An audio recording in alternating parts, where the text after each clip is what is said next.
Sige po. Tayo po ay manalangin. Panginoon, maraming salamat po Diyos sa pagkakataong ito na kami po Diyos na bilang mga mag-aral Panginoon ay pinagtipon-tipon mo Diyos sa isang layunin na kami Panginoon ay magkumustahan at magkaroon Panginoon ng pag-uusap sa bawat pamilya po ng bawat isa po sa amin o Father God.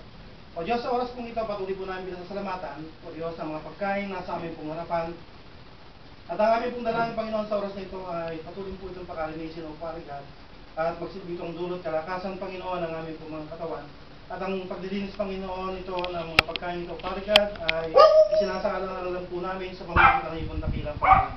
O Diyos, pinupuri ka po namin at o Diyos sa aming pong pagsasama sa amin ito sa gabing ito Father God ay magkaroon kami Panginoon ng isang masayang pagtitipon Panginoon at hindi lamang ito ang magiging namin pagtitipon Panginoon kundi bagwas magpatuloy pa ito sa mga susunod pang mga araw. Salamat po Diyos sa pagdako Panginoon ng bawat sa puso amin dito at ito po yung aming pinasasalamatan sa tanging pangalan ni Jesus o Father God. Ito po ang aming dalangin sa pangalan ni Jesus. Amen.